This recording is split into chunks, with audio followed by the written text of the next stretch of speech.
নমস্কার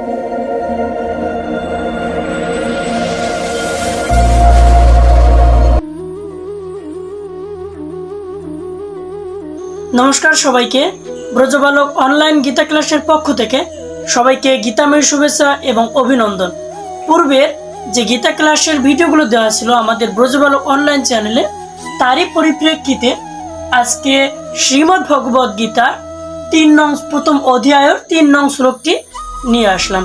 তো যারা আমাদের চ্যানেলে নতুন সদস্য, অবশ্যই এই ভিডিওটি না টেনে সম্পূর্ণ দেখবেন এবং চ্যানেলটি সাবস্ক্রাইব করবেন।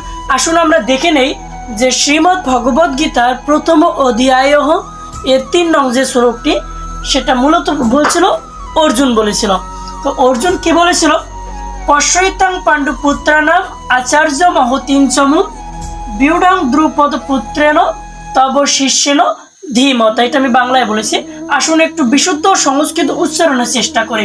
প্রথমেই দেয়া আছে পশ্যৈতাং, তাহলে পটা ঠিক রাখবো। এবার আমার বর্ণটা কি? তালবস্য। আমার বর্ণটা হচ্ছে তালবস্য। এখানে একটা জফলা ছিল পশ্যৈতাং, অর্থাৎ আমরা জানি জফলার উচ্চারণ কি হয়? জফলা সমান সমান ইয়।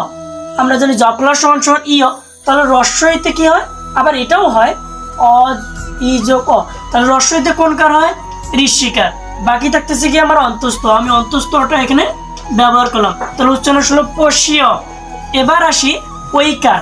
আমরা যদি একটু সন্ধি বিচ্ছেদ লক্ষ্য করি, যখন আমরা সন্ধি বিচ্ছেদ করি তখন কিন্তু আমাদের স্বরসন্ধি, ব্যঞ্জন সন্ধি, বিসর্গ সন্ধি কাজে লাগে।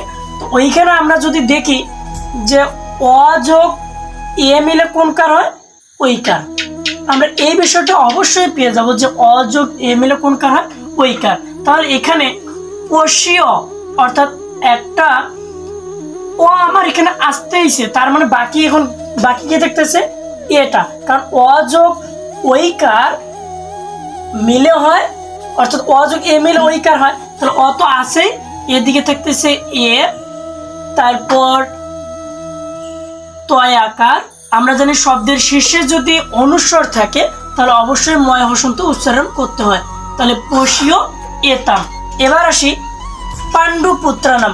এখানে কিন্তু আমার কোনো ধরনের পরিবর্তন নাই। পাণ্ডু পুত্র মূর্ধন্য আকারে নাম ময় হসন্ত। একটু মনে রাখবো যে ময় হসন্তর উচ্চারণটা আসলে কেমন হবে।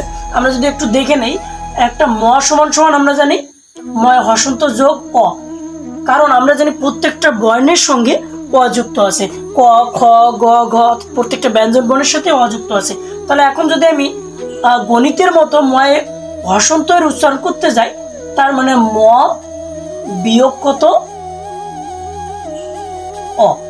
অর্থাৎ ময়ের সাথে অটা বাদ দিয়ে উচ্চারণ করলে আমাকে ময় হসন্তটা, যেমন পাণ্ডু পুত্র নাম, আমার কিন্তু মটা কিন্তু নাম, অর্থাৎ মটা অর্ধ উচ্চারণ হয়েছে, পূর্ণ উচ্চারণ হয়নি। তো এবার একটু দেখব আচার্য সরেয়া সয়াকারে সা। রেপটাকে আমরা বয়বিন্দুর হসন্ত লিখতে পারি। আচার, আমরা রেপটাকে বয়বিন্দুর হসন্ত লিখতে পারি। আচার। এদিকে আসতেছে ইয়। আমরা জানি যে অন্তস্থে জয়ের উচ্চারণ কি হয়? ইয় অথবা ইয় হয়। অন্তস্থে জ সমান সমান ইয় অথবা ই অ, আমরা এটা জানি। তাহলে এখানে ইয় ব্যবহার করলাম। তারপর মহতিম, একটু দেখব ম হ তি, যেহেতু শব্দের শেষে অনুস্বর আছে, আমরা জানি কোনো শব্দের শেষে যদি অনুস্বর থাকে অবশ্যই ময় হসন্ত হয়। তাহলে মহতিম। এদিকে থাকতেছে স মু ময় হসন্ত। ময় হসন্তের উচ্চারণ পূর্বের মতো, এখানে যেমন দেখাচ্ছে যে অটা বাদ দিয়ে উচ্চারণ করতে হবে চমুম। এবার আসি বুঢ়াং। এর আগে আমি কিন্তু একটা কথা বলছিলাম যে পূর্বের ভিডিওতে, যদি কেউ না দেখে থাকেন অবশ্যই দেখবেন পূর্বের ভিডিওগুলো, যে ঢয় বিন্দু র এগুলো কোনো সংস্কৃতের মধ্যে কোনো শব্দ নেই।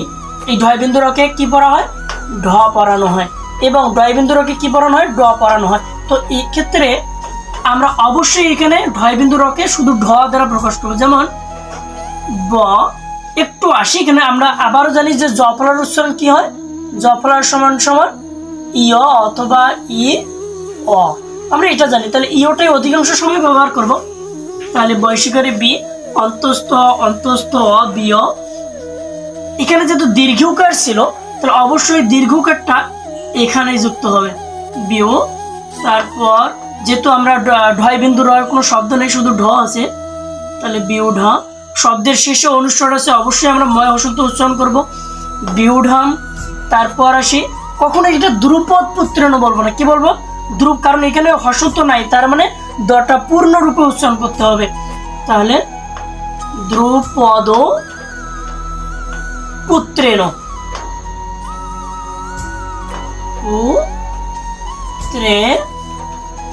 তাহলে দ্রুপদ পুত্রেণ তব, এখানেও কিন্তু তব বলবো না, তব।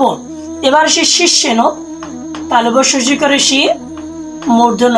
আমরা জানি জপলা সমান সমান ইয়, তাহলে রস্বইতে কোন কার হয় ঋষিকার, এদিকে অন্তস্থ থাকলো অন্তস্থ, যেহেতু এখানে একার আছে অবশ্যই অন্তস্থ অয়ের সাথে একার হবে, বাকি মূর্ধন্য শিষ্যেন ধি ম তা, অবশ্যই এই পর্যন্তই হবে। তো আসুন একটু আমরা পড়ার চেষ্টা করি সুর দিয়ে পড়ার জন্য। পশ্যেতাম পাণ্ডুপুত্রাণাম আচার্য মহতিম সমম বিউঢ়াম দ্রুপদ পুত্রেণ তব শিষ্যেন ধীমতা।